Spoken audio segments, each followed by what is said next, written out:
Olá, bom dia. Nosso Band Entrevista está no ar aqui para todos os telespectadores da Band Nordeste.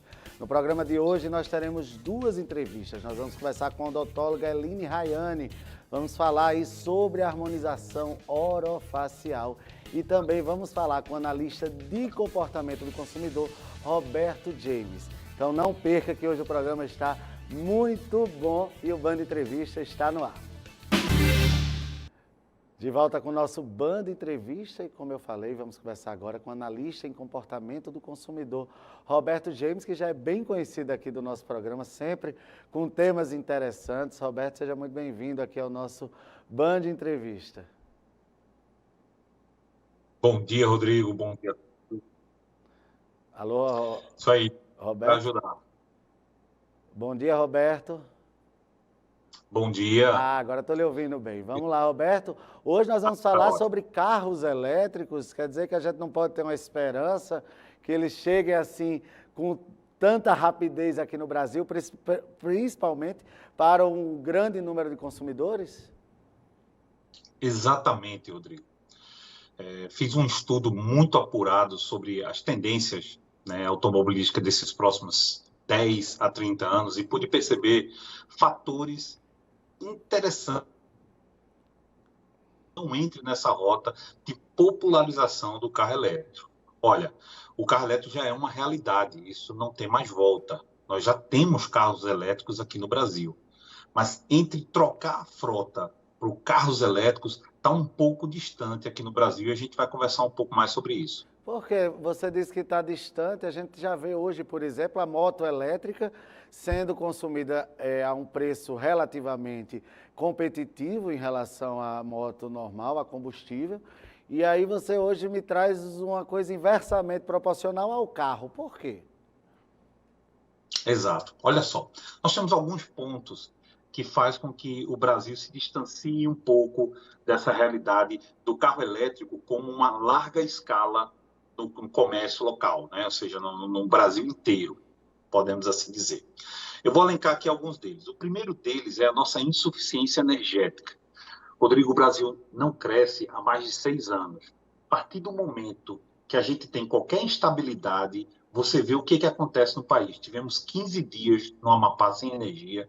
O governo Bolsonaro tem anunciado aí, está prevendo aí um aumento na bandeira da energia elétrica por causa dos níveis reservatórios. Quase 90% de toda a energia elétrica vem das hidrelétricas. Apesar de todo investimento em eólica, todo investimento em energia solar, nós ainda não somos autossuficientes de energia. Ou seja, compramos energia externa e geramos energia através de termoelétricas, que é uma energia muito cara.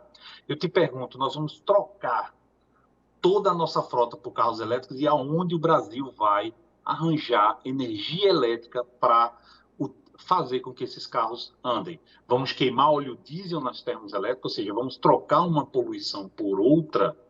Então, esse é o primeiro. Sem falar na questão ambiental, não é? Porque você vai estar trocando 6 por meia dúzia, mas vai estar aumentando aí a poluição.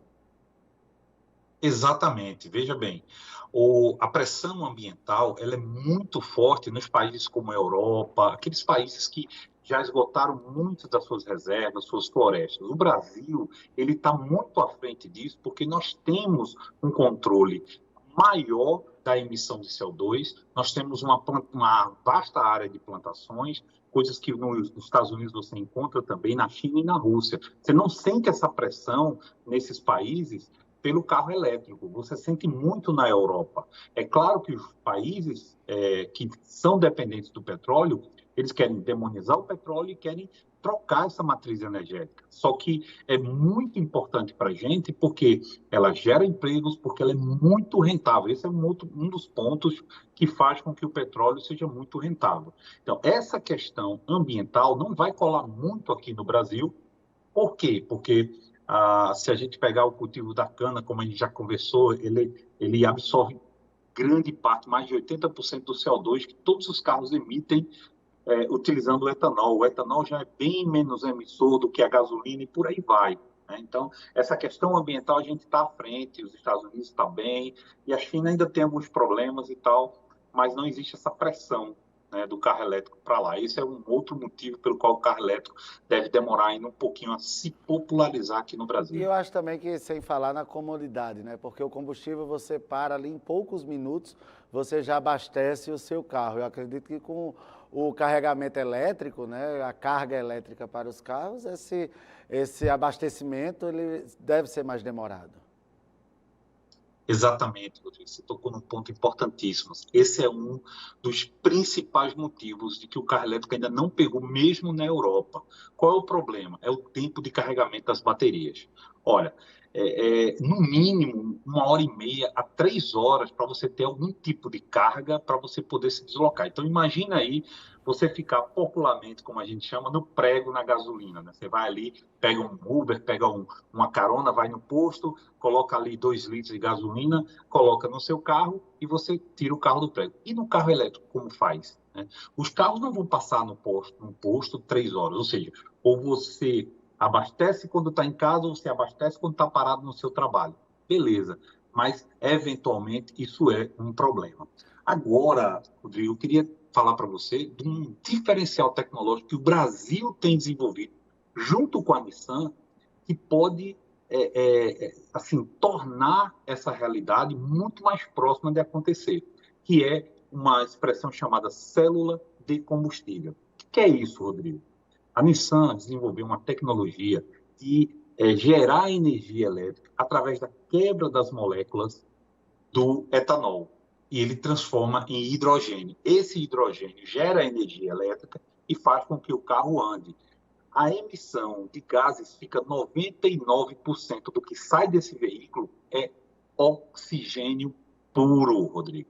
Então, é uma tecnologia que está em desenvolvimento para que aconteça algum problema aí, mas, olha, recentemente teve uma reportagem, inclusive, na Band Nacional, falando sobre essa perspectiva tecnológica, ou seja, de gerar energia elétrica através do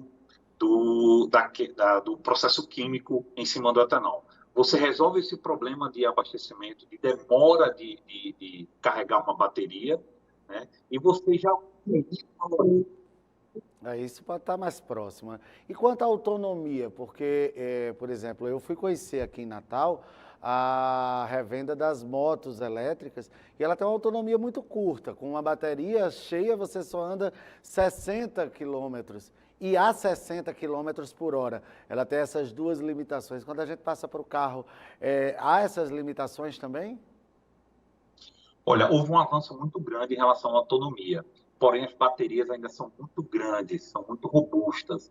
Isso está impedindo uma boa locomoção dos carros. O máximo que se consegue até agora são 460 quilômetros. É uma autonomia boa, comparado a alguns carros, é uma autonomia boa, porém esbarra naquela questão do abastecimento.